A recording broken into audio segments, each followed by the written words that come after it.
Hello guys, welcome to Minus Plus Academy. So this is my sixth lecture, I guess fifth lecture. This is my fifth lecture on graph theory. So आज का topic में हम पढ़ाएगा connectedness means connected graph के बारे में. सो connected graph क्या है? तो देखो कनेक्टेड ग्राफ का डेफिनेशन है, यहाँ पे जो भी हम नोट्स यूज़ किया है उसका हम पीडीएफ लिंक में दे देगा, तो तुम लोग चाहे तो पीडीएफ भी वहाँ से डाउनलोड कर सकता है, कोई इशू नहीं है. हम इसका पीडीएफ का लिंक दे देगा और आपसे जितना भी पीडीएफ हम बनाएगा वैसे सबका लिंक तुमको डिस्क्रिप्शन में दे दिया जाएगा, तो तुम लोग वहाँ से डाउनलोड करके अच्छे से नोट्स उतार सकता है. और हम ट्राई करेगा सब जे आपसे रेगुलरली तुम्हारा सारा वीडियो डाले, ताकि बिफोर 5 सितंबर या जस्ट एग्ज़ाम का पहले तक पूरा कोर्स ख़त्म हो जाए. हम ट्राई करेगा, पूरा कंफर्म नहीं है पर हम ट्राई करेगा, हम इसका गारंटी देता है हम ट्राई करेंगे जरूर. तो हम लोग स्टार्ट करता है कनेक्टेडनेस से, कनेक्टेड ग्राफ से. कनेक्टेड ग्राफ, हालांकि हम इसमें एग्जांपल दिया हुआ ही है, बच्चे भी देखता है कनेक्टेड ग्राफ क्या है. तो देखो एक सेकेंड,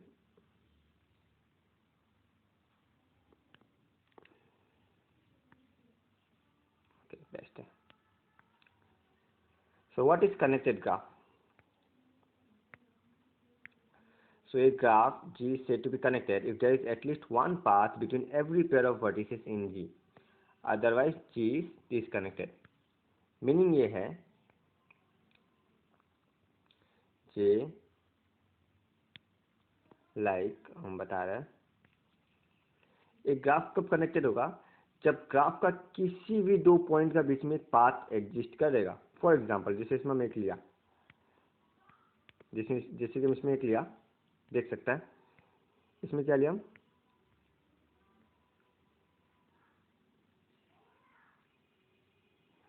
तुम देख सकते हैं साइड में भी बनाया हुआ है, हम यहाँ पे भी बना रहे हैं, इसमें भी बना रहा है. तो देखो सबको जोड़ा हुआ है. तो ये ग्राफ है जी. अब तुम यहाँ से कोई भी वर्टेक्स ले लो, सपोज हम कलर चेंज करके बताता है. सपोज हम एक वर्टेक्स ये चूज किया और एक वर्टेक्स ये चूज किया, तो ये दो वर्टेक्स का बीच में एक पाथ एग्जिस्ट करना पड़ेगा. Path means with no repeated vertex and no repeated edge. अब वर्टेक्स रिपीट नहीं होगा तो एज भी रिपीट नहीं होगा, ये बात क्लियर है, हम बताया था. सो एक पाथ यानी विथ नो रिपीटेड वर्टेक्स, तुम्हारा एक पाथ एग्जिस्ट करना पड़ेगा from one vertex to another vertex, तभी हम लोग बोलते हैं वो कनेक्टेड है. ये ग्राफ और ये ग्राफ दोनों सेम ही है, हम बस इसको थोड़ा बड़ा करके यहाँ बना के दिखाया. तो तुम यहाँ पे देख सकता है, जैसे कि देखो, जैसे ये वर्टेक्स से इस वर्टेक्स से हमको एक पाथ चाहिए, तो हम क्या बनाएगा, 1 2 3 4. तो इस चार ये रास्ता है जिसके थ्रू हम इस पॉइंट से लेके इस पॉइंट तक पहुँच सकता है. हम फिर से बताता है कौन सा रास्ता है. देखो ये देखो ये देखो ये देखो ये देखो, ये एक है. तो इस पॉइंट से लेके इस पॉइंट तक पहुंचने के लिए ये एक पाथ हमको मिल गया. और एक पाथ हम ढूंढ सकते हैं, ये वाला, एक दो ऐसे करके ये भी एक पाथ है, हम यहाँ तक पहुंच सकता है. अगर और एक पाथ अगर तुम देखना चाहता है तो एक और है, ऐसे ऐसे ऐसे ऐसे ऐसे ऐसे ऐसे. तो ये भी एक पाथ है, थोड़ा लंबा हो गया पर कोई बात नहीं, ये भी एक पाथ है जिसमें कोई भी वर्टेक्स रिपीट नहीं हुआ. तो देखो एटलीस्ट वन पाथ, हम तुमको यहाँ पे 3 पाथ दिखा दिया, और भी पाथ एग्जिस्ट करेगा पर हम तुमको 3 पाथ दिखा दिया. पर by definition at least one path होना चाहिए, और हम एक पाथ दिखाते हैं बिटवीन एनी टू वर्टेक्स, तब हम लोग बोलते हैं वो कनेक्टेड ग्राफ है. और अगर वैसा नहीं हुआ तो वो डिसकनेक्टेड होगा. तो क्लियरली तुम देख सकते हैं, अगर हम फोटो को भी जूम करें, सॉरी सपोज हम फोटो को जूम करते हैं,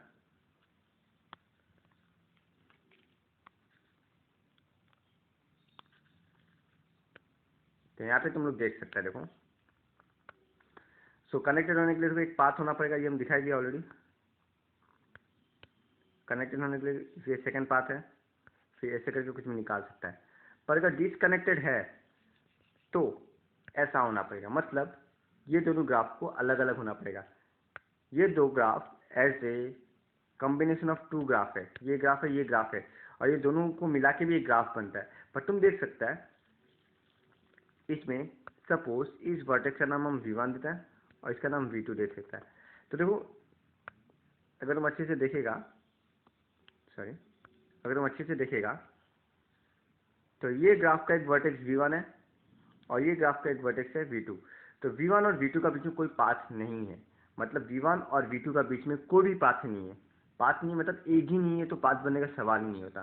तो सिंस एज नहीं है तो क्या कोई पाथ मिलेगा, और कोई पाथ नहीं मिलेगा तो ऑब्वियसली इस टाइप का ग्राफ को हम लोग बोलेगा डिसकनेक्टेड ग्राफ। ओके, मतलब अल्टीमेटली ओवरऑल बाय ऑब्जर्वेशन तुम बोल सकता है ये दोनों ग्राफ अलग अलग होना पड़ेगा, दोनों का बीच में एज नहीं होना पड़ेगा। इन ए सिंपल टर्म, दोनों का बीच में एज नहीं होना पड़ेगा, तब हम लोग उस टाइप का ग्राफ को बोलता है डिसकनेक्टेड ग्राफ।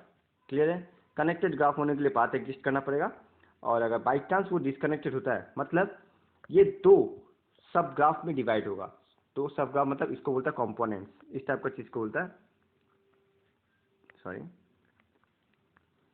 इसको होता है कॉम्पोनेंट्स। कॉम्पोनेंट्स क्या होता है कि maximal component is a maximal connected graph. ये क्या होता है, मैं नेक्स्ट पेज में बता रहा है।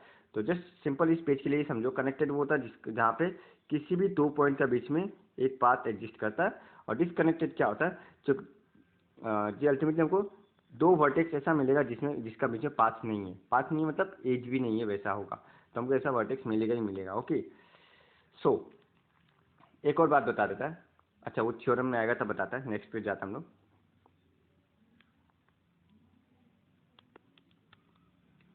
वेट ए मिनट, फोटो आएगा।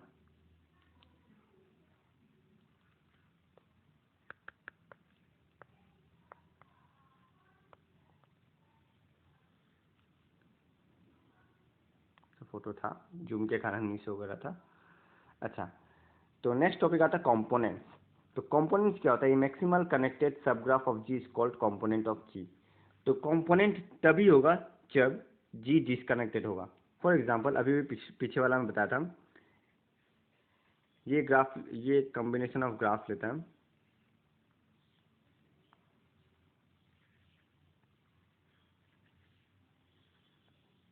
देखो तो ये एज ए होल एक ग्राफ है, पर ये दो पार्ट में डिवाइडेड है। मतलब इसका अगर तुम वर्टेक्स V1 लेगा और इसका अगर V2 लेगा तो V1 और V2 का बीच में कोई कनेक्शन नहीं है, मतलब कोई एज नहीं है जो ये दो को कनेक्ट करे, ऐसा कोई एज नहीं है, या फिर कोई पाथ एग्जिस्ट नहीं करता, मीनिंग वही है। तो कनेक्ट करने वाला कोई पाथ ही नहीं है। सॉरी,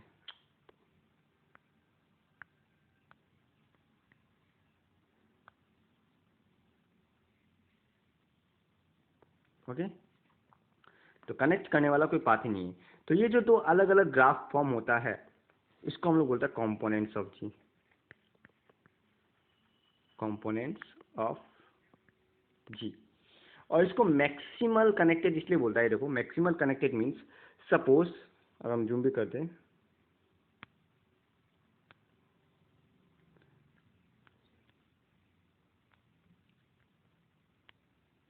इसमें देखो तुम maximal connected means, maximal connected, suppose ये ग्राफ लिया, पिछले वाला एग्जांपल लिया हुआ है, पिछला वाला एग्जांपल है, ये ग्राफ लिया और ये डिसकनेक्टेड है। क्यों? क्योंकि V3 और V4 या फिर V2 और V4 या फिर V1 और V6 तुम देख सकता है ये दो का बीच में कोई पाथ एग्जिस्ट नहीं करता। पाथ क्यों एग्जिस्ट नहीं करता?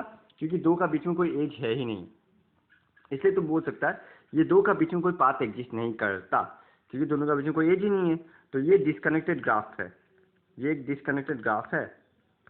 ओके, तो सिंस ये डिसकनेक्टेड है तो ऑब्वियसली इसका कंपोनेंट्स होगा, और इसको हम लोग कंपोनेंट्स ही बोलता है, इसको हम लोग बोलेगा कंपोनेंट्स। तो ये कंपोनेंट्स क्या होगा? Maximal connected graph. Maximal connected graph से मतलब ये है जो भी कंपोनेंट्स फॉर्म होगा फाइनली वो कंपोनेंट कनेक्टेड होना पड़ेगा, और उससे बड़ा कोई कनेक्टेड ग्राफ नहीं है। मतलब जितना भी कनेक्टेड ग्राफ होगा वो सब इसका ही सब ग्राफ होगा। फॉर एग्जांपल तो G1 और G2 हम बोला जो भी कंपोनेंट होगा वो कनेक्टेड होगा। तो G1 एक कंपोनेंट है, G2 एक कंपोनेंट है, और G1 इज कनेक्टेड। तुम देखेगा G1 is connected and G2 is also connected.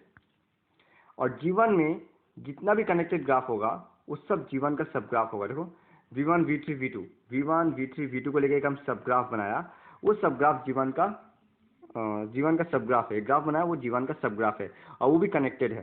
Similarly इधर भी एक बनाया, देख सकता है, ये देखो V1 V2 को लेकर बनाया, V1 V2 को लेकर बनाया, तो ये भी G1 का सब ग्राफ है। तो मैं एक और ले सकता है G2 का, तो G2 का देखो V6 और V5 को लेके हम एक ग्राफ बनाया और वो G2 का सब ग्राफ है और कनेक्टेड है। मतलब एज ए होल, अगर हम एज ए होल इसको एक ग्राफ माने, जिसको हम नाम देगा, ऑब्वियसली हम इधर रब कर देता है,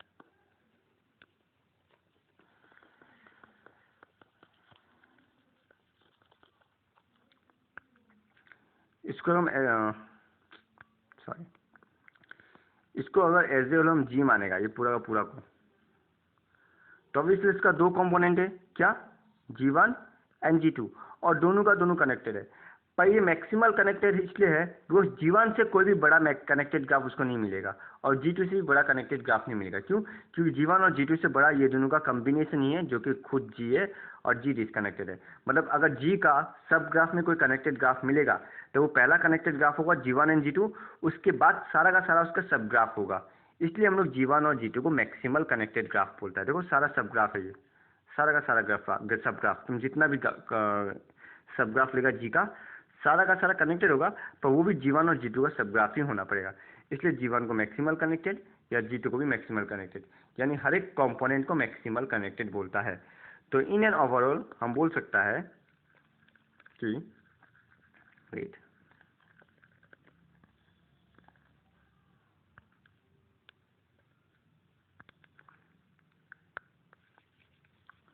तो ओवरऑल हम क्या बोल सकता है, if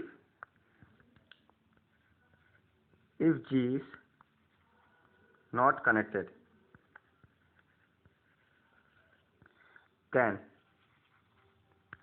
it has at least two component। तो क्या होगा, कंपोनेंट्स तो होगा ही होगा, मगर अगर G कनेक्टेड नहीं है तो इसका टू कंपोनेंट्स होगा और दोनों का दोनों कंपोनेंट्स को कनेक्टेड होना पड़ेगा। क्लियर है? कोई डाउट है तो तुम लोग हमको व्हाट्सएप में या किसी में भी पूछ सकता है, ओके। और अगर तुम लोग में से किसी के पास भी अगर क्वेश्चन पेपर है प्रीवियस ईयर्स का गुवाहाटी यूनिवर्सिटी का, तो काइंडली तुम लोग हमको व्हाट्सएप में फॉरवर्ड कर दो, ताकि उससे हम कुछ क्वेश्चन तुम लोग को करवा सके, कि किस टाइप का क्वेश्चन आता है और कैसे अटेम्प्ट करना बता सकेगा। तो अगर तुम लोग के पास 6 सेम का जो कोई भी ईयर का पेपर है या सारा ईयर है, तो तुम लोग हमको व्हाट्सएप में भेज सकता है। हम अपना कॉन्टैक्ट डिटेल्स नीचे दिया हुआ है, बहुत हेल्पफुल होगा मेरे लिए। Thank you. तो हम लोग आगे बढ़ता है। तो कंपोनेंट्स हम बता दिया, मैक्सिमल कनेक्टेड बता दिया। हम नहीं समझा तो तुम लोग व्हाट्सएप मैसेज कर सकते हैं, हम दोबारा ट्राई करेगा नेक्स्ट वीडियो में समझाने का, ओके। नेक्स्ट देखो,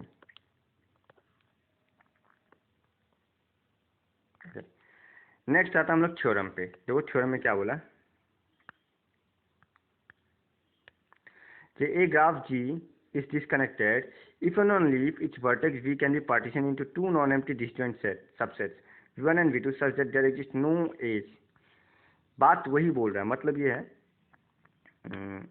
मतलब क्या बोला देखो, जैसे कि हम प्रीवियस एग्जांपल ले लेते हैं तुम्हारा, तुम देख सकता है अगर हम इसको जूम करें,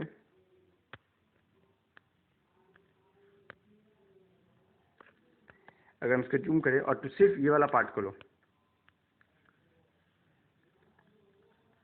सिर्फ ये वाला पार्ट, इसको हम क्या मानेगा, इसको हम G मानता है। तो इसका दो कंपोनेंट है या नहीं, ऑब्वियसली दो कंपोनेंट है, एक G1 ग्राफ है और एक G2 ग्राफ है। तो हम G1 को, G1 में जितना भी वर्टेक्स है उसका वर्टेक्स का नाम देता है set vertex V1, and G2 में जितना भी वर्टेक्स है उसका नाम देता है V2। अल्टीमेटली तुम बोल सकेगा कि V1 में क्या क्या है, V1, V2 and V3, and V2 में क्या क्या है, obviously V4, V5 and V6।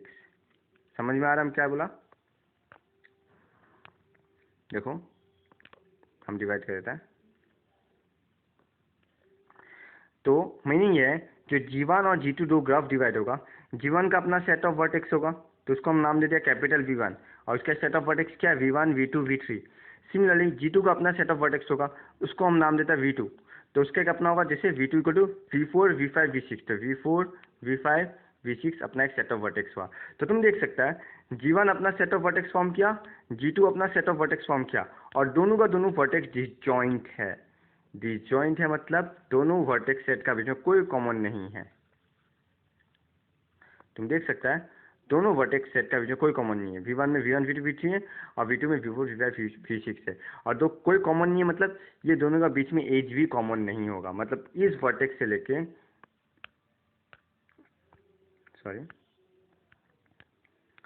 इस वर्टेक्स से लेके इस वर्टेक्स तक कोई एज नहीं होगा। मीनिंग वही है, हम यही बोला था डिसकनेक्टेड होने के लिए दो वर्टेक्स के बीच में पाथ नहीं मिलना पड़ेगा। पाथ नहीं मिलना पड़ेगा मतलब अल्टीमेटली एक एज नहीं होगा जिसके कारण पाथ नहीं मिलता है। तो मीनिंग वही बोला जो नेक्स्ट थ्योरम है, उस थ्योरम में यही बोला कि अगर डिसकनेक्टेड है तो एक ऐसा होना पड़ेगा जो दो सेट में हम लोग डिवाइड कर दे। पहला सेट V1, दूसरा set V2, such that V1 और V2 का बीच में कोई वर्टेक्स कॉमन नहीं होगा, प्लस V1 और V2 का बीच में कोई एज नहीं होगा। क्लियर है? वही चीज़ हम बोला, देखो V1 और V2 का बीच में कोई एज नहीं है। V1 एंड V2 सेट का नाम है, बड़ा बड़ा सेट, मतलब वर्टेक्स सेट का नाम। कोई डाउट हो तो तुम पूछ सकता है। Wait a minute.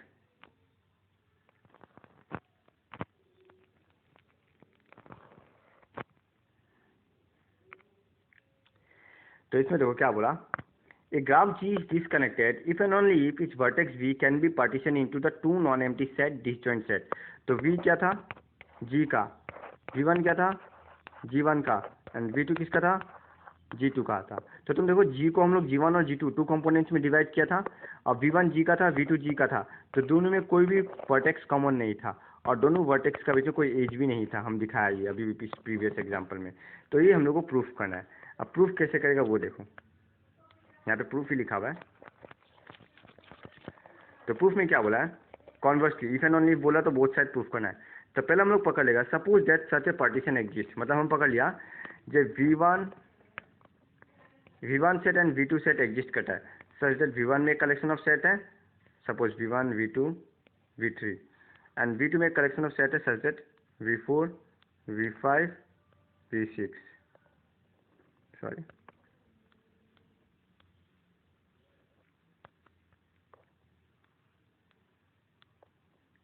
तो V4 V5 V6 V2 में है और इन दोनों का बीच में कोई भी एज नहीं है, नो एज।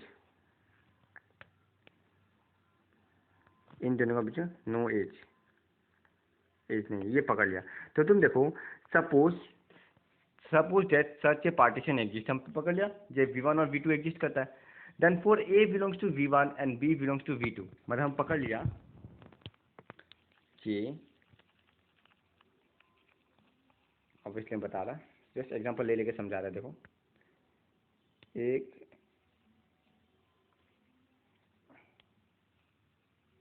इसका कलर ये अलग लेता है तो कि तुम लोग को समझने में इजी रहेगा।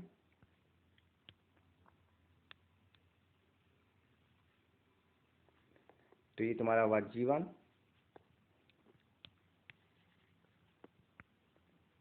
ये तुम्हारा होगा G1, ये होगा G2। तो देखो G1 और G2 में डिवाइड किया और हम बोलते हैं इसका सेट ऑफ वर्टेक्स V है, इसमें ऑब्वियसली V1 है, इसमें ऑब्वियसली V2 है, हम ये बोल दिया। तो क्या बोला, suppose that such a partition exist then for A belongs to V1, इसमें A है तो सपोज हम इसको A नाम दे देता है और ऑब्वियसली इसमें B है तो सपोज हम इसमें B नाम दे देता है। तो बोला for A belongs to V1 and B belongs to V2 we can say that no path exist between A and B as there is no edge between A and B। अब जो question में ही बोल दिया था जब we can be partition into two non empty disjoint set such that there exist no edge, और जब मैं बोल दिया कि सच पार्टीशन एग्जिस्ट तो obviously it is also given that there exist no edge. तो वही बोला जब अगर A बिलोंग्स टू V1 है and B belongs to V2 है तो हम लोग डायरेक्टली बोल सकता है ए और बी का बीच में कोई पाथ नहीं है। क्यों नहीं है? बिकॉज क्वेश्चन में ही बोल दिया कि there is no edge between A and B and hence G is disconnected. तो जी डिसकनेक्टेड क्यों है? क्योंकि जब एज नहीं है तो पाथ भी नहीं होगा। अब हम बोल ही दिया ए और बी का बीच में ए और बी का बीच में कोई एज ही नहीं है, तो ए और बी का बीच में एज नहीं है, तो ऑब्वियसली ये लोग कनेक्टेड नहीं है, और ये लोग कनेक्टेड पाथ नहीं है। तो पाथ नहीं है मतलब डिसकनेक्टेड है, बिकॉज कनेक्टेड होने के लिए पाथ होना पड़ेगा। तो जब पाथ ही नहीं है तो जी इज डिसकनेक्टेड। तो ये था पहला पार्ट में। ओके, तो एकदम सिंपल वे में पकड़ा, वही पकड़ा। जगह V1 और V2 अलग अलग सेट है, तो suppose A belongs to V1 पकड़ लिया, B बिलोंग्स टू V1 पकड़ लिया। अब क्वेश्चन में बोल दिया A और B का बीच में एज नहीं है, तो सिंस A और B का बीच में एज ही नहीं है, तो A और B का पाथ भी एग्जिस्ट नहीं करेगा, और पाथ एग्जिस्ट नहीं करेगा तो G को डिसकनेक्टेड होना पड़ेगा। G क्या है? ये दो का कॉम्बिनेशन। ओके, पहले बोलता है G, ये दो का कॉम्बिनेशन है, इस एज ए होल इसको G बोलता है। ओके, तो ये तुम्हारा पहला वाला पार्ट। अब हम लोग आता है कॉन्वर्सली में। तो conversely let G be disconnected. अब हम पकड़ लिया let G be disconnected and let A be any vertex in G.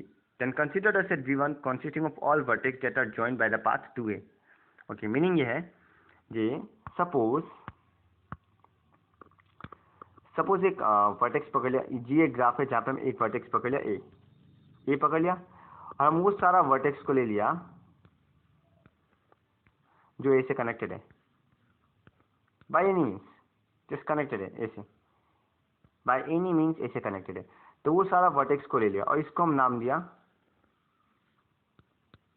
V1, नाम दे दिया। तो वही लिखो, देखो लिखा हुआ let A be any vertex in G। ये रहा ए G में वर्टेक्स ले लिया, and consider the set V1 consisting of all vertex that are joined by the path 2A। तो वो सारा वर्टेक्स को ले लिया, हम फिर से बता रहा है, देखो वो सारा वर्टेक्स को ले लिया जो ए से कनेक्टेड था, वो सारा वर्टेक्स जो ए से कनेक्टेड था हम ले लिया।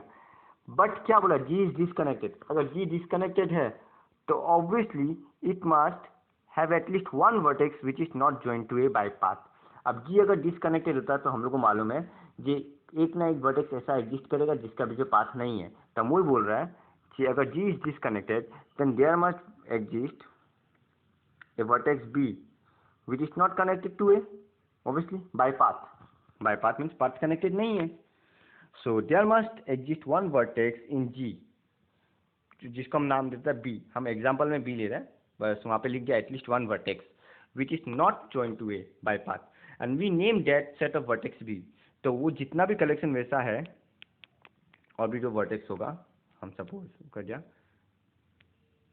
तो और भी जो ऐसा होगा सारा वर्टेक्स को हम नाम दे देगा V2।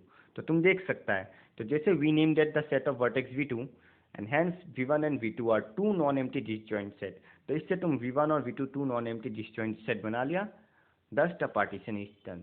तो जो तुमको पार्टीशन चाहिए था V1 and V2 non empty disjoint set, वो क्रिएट हो चुका। तो तुम्हारा प्रूफ भी हो चुका। क्लियर है? पूरा लैंग्वेज वाला साम है, इसको अगर अच्छे से समझना है तो पूरा डायग्रामेटिकली समझना। कोई प्रॉब्लम हो, कुछ नहीं समझने में कुछ प्रॉब्लम हुआ हो तो तुम लोग हमको बोल सकता है। बस वही किया मतलब जो इसमें लिखा हुआ वही हम डायग्राम से समझाने का कोशिश किया हुआ है। तो वही पकड़ा कि अगर G कोई भी एक ग्राफ है तो let A be any point. तो जब A बी एनी पॉइंट ले लिया, A ले लिया, तो हम लोग वो सारा वर्टेक्स का कलेक्शन किया, वो सारा वर्टेक्स का कलेक्शन किया जो A से पाथ कनेक्टेड है, मैंने A से बाय पाथ कनेक्टेड है, और उसको हम एक कलेक्शन ऑफ सेट में रख लिया V1। पर हम लोग को मालूम है G डिसकनेक्टेड है, तो G डिसकनेक्टेड है तो उस G में एक ना एक वर्टेक्स ऐसा एग्जिस्ट करेगा जो A से कनेक्टेड नहीं है, मीन्स बाय पाथ कनेक्टेड नहीं है, पाथ से कनेक्टेड नहीं है। तो उस वर्टेक्स को हम B नाम दे देते हैं। हालांकि हम वहाँ B नहीं लिखा, हम जिस पर्टिकुलर समझाने के लिए B बोला, तो ऑब्वियसली B नहीं है। तब B जैसा तो और भी तो बहुत सारा होगा, देखो एक यहाँ पे होगा, एक यहाँ होगा, कहीं ना कहीं होगा। तो उस कलेक्शन को हम नाम दे देगा V2। तो वही लिखा कि there exist at least one vertex, एक तो मिलेगा ही, विच इज नॉट कनेक्टेड। यहाँ पे कुछ भी नहीं है, ये कुछ नहीं है, ये कुछ नहीं है। तो which at least one vertex which is not joint to A by path, और उसको हम लोग V2 नाम दे देता है, और हेंस हम लोग का वो डिसजॉइंट सेट क्रिएट हो गया। तो यही हम लोग का इसका प्रूफ था। अब नेक्स्ट प्रूफ में हम लोग जा रहे हैं। ओके, तो नेक्स्ट प्रूफ देखो, if a graph has exactly two vertex of odd degree then there must be a path joining this two vertex. तो बोला ग्राफ G है, अगर उसमें दो वर्टेक्स जिसका डिग्री ऑड है, दो वर्टेक्स जिसका डिग्री ऑड है, ऑड डिग्री मतलब उसमें कितना एजेस कनेक्टेड है, odd number of edges connected है, मीनिंग यही है। अगर तुम लोग मेरा डिग्री ऑड डिग्री वाला डेफिनेशन नहीं देखा तो तुम लोग वो लेक्चर देख सकता है। सो हम वही पकड़ लेता है, let G be a graph with all even degree vertex except two odd degree vertex say v1 and v2। तो क्वेश्चन में बोला जे एग्जैक्टली 2 वर्टेक्स होना ही पड़ेगा। अगर एग्जैक्टली 2 वर्टेक्स ऑफ और डिग्री होता है, क्वेश्चन में बोल दिया, तब हम वही किया कि let G be a graph with all even degree vertex, मतलब जितना भी वर्टेक्स है सब इवन डिग्री हो, उसमें से सिर्फ 2 को हम ऑड डिग्री पकड़ लिया, जैसे कि क्वेश्चन में बोला है, पकड़ लिया। अब जी इसमें बोला इफ ए ग्राफ है एग्जैक्टली, तो ग्राफ कनेक्टेड है या डिसकनेक्टेड कुछ नहीं बोला। इफ जी इज कनेक्टेड तो then clearly there is a path between v1 and v2। हमको मालूम है अगर जी कनेक्टेड होता है तो पाथ होना ही पड़ेगा, तो चाहे वो ऑड डिग्री हो इवन डिग्री हो कोई फर्क नहीं पड़ता। तो अगर कनेक्टेड है तो पाथ होगा, तो हम लिख लिया clearly there is a path between v1 and v2। But what happens if G is disconnected, हम लोग को ये देखना है। तो इफ जी इज डिसकनेक्टेड, देखो if G is disconnected then it has a component which is connected. ये बात हम बताया था, जे अगर जी कनेक्टेड है तो उसका कंपोनेंट एग्जिस्ट करेगा, ऑब्वियसली वो कंपोनेंट कनेक्टेड होगा, ये हम बोले। तो if G is disconnected then it has a component which is connected also. तुम अगर मेरा प्रीवियस वीडियोस देखा है तो इसमें एक थ्योरम पढ़ाया कि also every graph has even number of vertex of odd degree, मतलब ऑड डिग्री जितना भी वर्टेक्स होता है वो इवन नंबर में एग्जिस्ट करेगा। सपोज अगर ऑड डिग्री वर्टेक्स एक ग्राफ में है तो कितना होगा, आइदर 2 होगा या तो 0, यानी होगा ही नहीं, या तो 2 होगा या तो 4 होगा या तो 6 होगा या तो 8 होगा या तो 10 होगा। तो जितना भी ऑड डिग्री वर्टेक्स होना होगा वो इवन नंबर में होगा, या तो 2 वर्टेक्स होगा ऑड डिग्री का, या तो 4 वर्टेक्स, या तो 6 वर्टेक्स, या तो 0 वर्टेक्स, मतलब होगा ही नहीं, वैसा होना पड़ेगा। पर कभी ऐसा एग्जिस्ट नहीं करेगा जो ग्राफ जी है उसमें एक ऑड डिग्री वर्टेक्स है या 3 ऑड डिग्री वर्टेक्स है, ऐसा कभी नहीं होगा। होने से पेयर में ही होना पड़ेगा, पेयर मतलब इवन नंबर्स में ही होना पड़ेगा। तो तुम देखो यहाँ पे सिर्फ 2 ही ऑड डिग्री वर्टेक्स है, और जो कंपोनेंट हम पकड़ा वो ऑलरेडी कनेक्टेड है, तो वो कनेक्टेड है, ऊपर से वो एक ग्राफ भी है, तुम एक हिसाब से सब ग्राफ भी बोल सकता है। तो उस सब ग्राफ में भी अगर एक भी और डिग्री डाल दिया, सपोज हम बोल दिया ये g1 है, ये g2 है, और हम क्या किया v1 को इसमें रखा, v2 को इसमें रखा, तो ऑब्वियसली v1 और v2 का बीच में पाथ नहीं होगा। पर क्या ऐसा ग्राफ पॉसिबल है जिसमें ओनली 1 ऑड डिग्री वर्टेक्स हो? ऐसा पॉसिबल नहीं है, क्योंकि हम बोला ही है जे ये theorem J also every graph has even number of vertex of odd degree, मतलब अगर एक ग्राफ में even number odd degree vertex होगा तो वो इवन नंबर में होना पड़ेगा, या तो 2 होना पड़ेगा, या तो 4 होना पड़ेगा, तो 6 होना पड़ेगा। तो तुम देखो नीचे लिखा है, so v1 v2 both belongs to same connected component. तो जहां पे v1 होगा v2 को भी वहां होना ही पड़ेगा एक साथ। तो हम इसको रब कर रहे हैं, और अगर v1 हम यहाँ पे लाता है तो v2 को भी यहाँ होना पड़ेगा, तो एक ही कंपोनेंट में होना पड़ेगा। और सिंस वो कंपोनेंट कनेक्टेड है तो डेफिनेटली v1 और v2 का बीच में पाथ एग्जिस्ट करेगा। तो वही लिखा, so v1 v2 both belongs to same connected component and hence there is a path between v1 and v2। ये क्लियर है? ये थ्योरम फिर से पढ़ना, बिकॉज अगर ये थ्योरम नहीं समझा ये थ्योरम क्या है तो ऑब्वियसली तुमको ये समझने में प्रॉब्लम होगा। अगर समझने में प्रॉब्लम हुआ है तो एक बार पिछला लेक्चर्स या तुम जहाँ पे भी नोट्स लिखा या जहाँ से भी पढ़ा है ये थ्योरम तुम एक बार देख लेना, तो क्लियर हो जाएगा कि हम क्या बोला है। ओके, तो वही बोला कि एक ग्राफ में सिंगल या ट्रिपल या फिर 5 करके और डिग्री वर्टेक्स नहीं होगा, वो हमेशा इवन में होना पड़ेगा, 2 या 4। तो हम v1 को अगर प्लेस करें तो यहाँ पे भी v2 होना ही पड़ेगा, बिकॉज ओनली 2 बोला है, उससे ज़्यादा है भी नहीं। तो यही था इस थ्योरम का एक्सप्लेनेशन। अगर समझने में डाउट हुआ हो या नहीं समझाओ तो तुम लोग हमको बोल सकते हो वापिस से। ओके,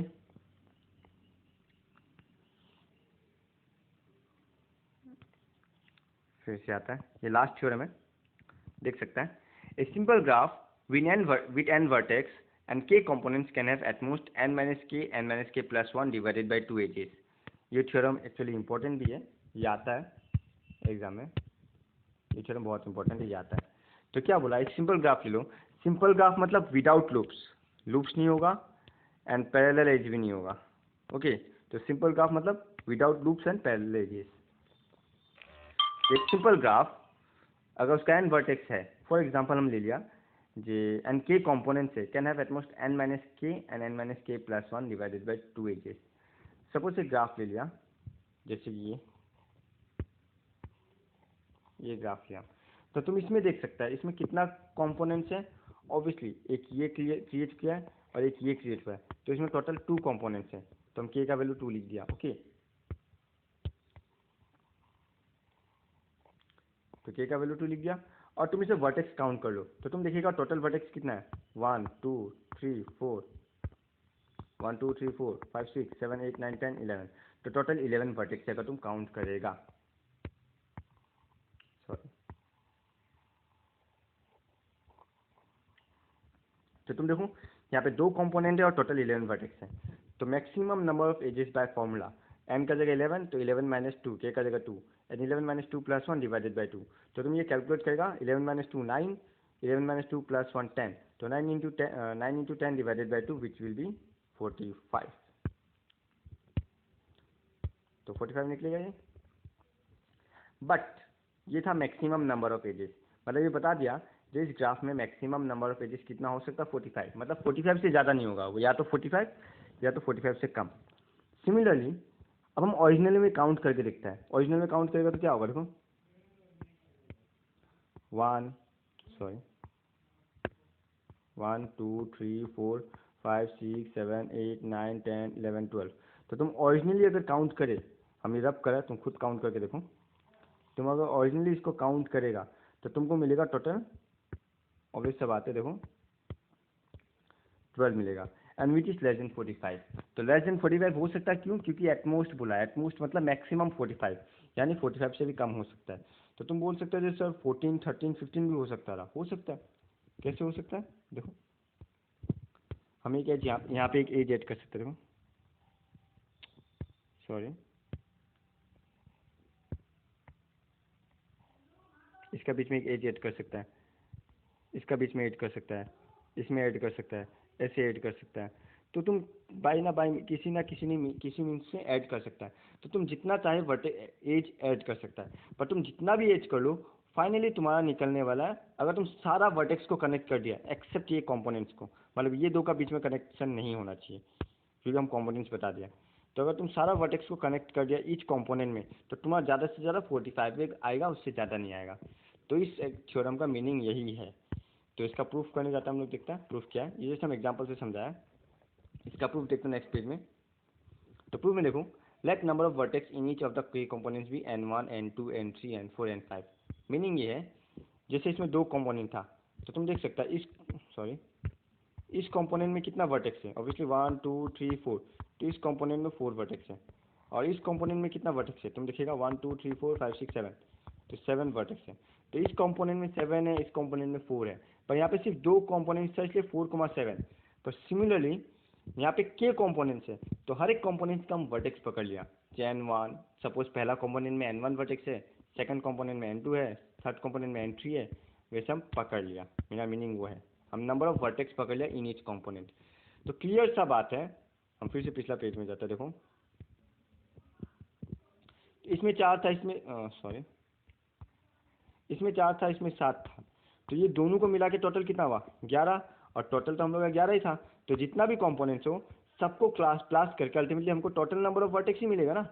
हर एक कंपोनेंट का अगर वर्टेक्स को हम लोग ऐड कर दे तो हमको टोटल नंबर ऑफ वर्टेक्स मिलेगा। तो सेम केस इसमें हम लोग किया कि 10 n1 plus n2 plus n3 plus dot dot plus n K equal to n, where n is the total number of vertex. अब n1 plus n2 plus n3 को हम समेशन फॉर्म में लिख देगा, summation i equal to 1 to k n i equal to n for n i greater than और equal to 1। Meaning ये हर एक कंपोनेंट में एटलीस्ट 1 वर्टेक्स तो होगा ही होगा, नल ग्राफ नहीं होना चाहिए, मतलब 0 वर्टेक्स नहीं होना है, हर एक कंपोनेंट में एक ना एक वर्टेक्स होगा। अब यहाँ पे इस थ्योरम को प्रूफ करने के लिए हम लोग एक इनइक्वालिटी यूज करेगा, वो इनइक्वालिटी ये है, क्या दिया हुआ देखो, summation n i square is always less than और equal to n square minus k minus 1 into 2n minus k. तो ये एक इनइक्वालिटी है जो तुम लोग को रिमेंबर करना है। और इस इनइक्वालिटी का प्रूफ एक्चुअली हम किया था अपना समय में, एक्चुअली हमको ध्यान में नहीं है। तो इसको हम अगर हम सॉल्व कर लेते हैं इस इनइक्वालिटी का प्रूफ, तो हम नेक्स्ट वीडियो में इस इनइक्वालिटी का प्रूफ बता देगा। पर एग्जाम में तुम लोगों को नहीं करने से भी चलेगा, तुम लोग डायरेक्ट यूज़ कर सकते हैं इसको। तो इस इनइक्वालिटी को यूज़ करना है, ओके, ये इनइक्वालिटी यूज़ होगा। और एक चीज़ बता देता है जो तुम लोग कोऑर्डिनेट ज्योमेट्री में या परमुटेशन में पढ़ा होगा, हम बोलता है देयर आर 4 पॉइंट। तो 4 पॉइंट में नंबर ऑफ स्ट्रेट लाइंस कितना होगा। नंबर ऑफ स्ट्रेट लाइन से मेरा मतलब है ऑब्वियसली ये 2 पॉइंट को जोड़ के कितना स्ट्रेट लाइन फॉर्म होता है। तो तुम अगर काउंट करेगा 1 2 3 4 5 6, टोटल 6 स्ट्रेट लाइन फॉर्म हुआ। पर ये तो छोटा था बोल के हम काउंट कर लिया, पर अगर बहुत सारा पॉइंट्स दे दे तो अगर बहुत सारा पॉइंट्स दे जैसे कि 1 2 3 4 5 6 7 8 9 10 11 12 13 14 15, तुम कितना को जोड़ेगा? हर एक को जोड़ जोड़ के काउंट तो नहीं कर सकेगा। तो उस केस में हम लोग परमुटेशन लगाएगा। क्यों परमुटेशन लगाएगा देखो, हमारे परमुटेशन कैसे लगेगा देखो, नॉट परमुटेशन सॉरी कॉम्बिनेशन। तो ऑब्वियसली हम लोग के पास टोटल n एजेस है, n पॉइंट्स है, और हम लोग को दो दो पॉइंट्स को जोड़ना है। तो कॉम्बिनेशन में क्या होगा, NC2 number of straight lines. ये तुम लोग कॉम्बिनेशन में मिला होगा, if there are n points taking 2 points at a time we can form NC2 straight lines. Similarly यहाँ पे भी वही चीज़ यूज़ करा हम लोग, अगर तुम देखेगा यहाँ पे भी वही यूज़ कर रहा है। तो तुम देखो पहला कंपोनेंट, टोटल k कंपोनेंट्स है, तो पहला कंपोनेंट में अगर n1 है तो ये टोटल कितना फॉर्म करेगा, N1C2 एजेस पहला कंपोनेंट में। सिमिलरली अगर दूसरा में N2 है तो ये कितना फॉर्म करेगा, ऑब्वियसली N2C2। अगर N3 है तो N3C3, अगर NK है तो NKC2, सॉरी C2, सब में C2 ही आएगा हाँ, बिकॉज 2 पॉइंट्स करके ले रहा है, NKC2, where NK is the number of vertex in kth components, मैंने हर एक कंपोनेंट्स का हम लिख दिया, तुम देख सकता है। So maximum number of edges in ith component, हम जस्ट जनरल फॉर्म में नाम दिया, अगर कोई भी आयत कंपोनेंट लेगा तो ऑब्वियसली उसका नंबर ऑफ वर्टेक्स कितना होगा, Ni होगा। तो अगर Ni उसका वर्टेक्स होगा तो नंबर ऑफ एजेस कितना होगा उसमें ज़्यादा से ज़्यादा, ऑब्वियसली NiC2। पर NiC2 क्या होता है, Ni इंटू Ni माइनस 1/2, ये कॉम्बिनेशन का फॉर्मूला है NiC2, यानी NC2 equal to Nn minus 1 divided by 2, तो Nn माइनस 1 डिवाइडेड बाई 2। पर ये तो आयत कंपोनेंट का है, ऐसा हम अगर तुम देखेगा ये आयत कंपोनेंट का है, पर ऐसा कितना कंपोनेंट है, k कंपोनेंट्स, एक जैसे कि एक कंपोनेंट, दो कंपोनेंट, तीन कंपोनेंट, तो इसमें जितना भी एज हो, सॉरी इसमें जितना भी एज हो, ये सारा नंबर ऑफ एजेस को प्लस करेगा हम लोग इन ईच कंपोनेंट्स में। तो हम लोग वही लिखेगा मैक्सिमम नंबर ऑफ एजेस कितना होगा, ज़्यादा से ज़्यादा सबको प्लस करने से टोटल एजेस, तो हम सबका प्लस कर दिया, तो हम लिखा summation Ni minus 1/2 where i equal to 1 to k। तो जब 1 लेगा तो क्या होगा, N1 into N1 minus 1/2 plus N2 into N2 minus 1/2 plus dot dot dot जाते रहेगा अप टू N की, मतलब हम सारा कंपोनेंट्स का एजेस को प्लस कर दिया, वही मेरा मैक्सिमम होगा, तो इसलिए हम उसको समेशन में लिखा है। अब देखो, तो जब समेशन में लिखा तो Ni अंदर मल्टीप्लाई कर दिया, तो क्या मिलेगा, Ni square divided by 2, Ni square minus Ni by divided by 2। अब समेशन सेपरेट कर लिया, ये जस्ट कैलकुलेशन पार्ट अच्छे से देखो, समेशन सेपरेट कर लिया तो summation Ni square by 2 minus summation Ni by 2। पर अभी भी हम लोग को समेशन Ni स्क्वायर का एक इनइक्वालिटी मिला है पीछे में, ये रहा इनइक्वालिटी, तो इस इनइक्वालिटी को हम रिप्लेस कर देगा और कुछ नहीं। तो समेशन Ni स्क्वायर का जगह हम देखो, हम इसको रख कर रहे हैं,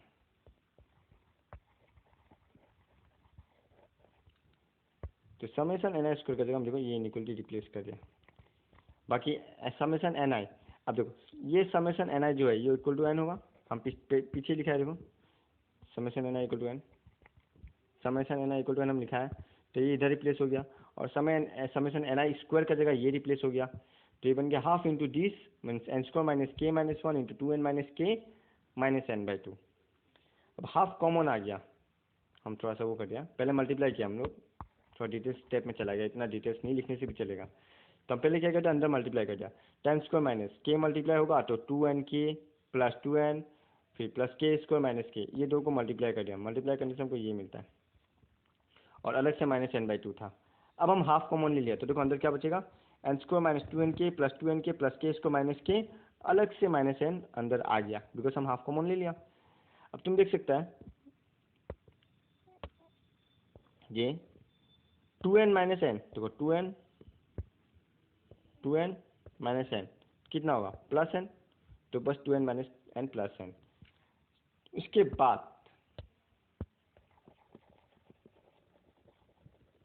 बाद क्या क्या, तुम देखो n square minus 2nk plus k square यहाँ पे है नहीं, तो n square minus 2nk plus k square को हम लिख सकते हैं n minus k whole square, because ये a minus b whole square formula है, that means a square minus 2ab plus b square.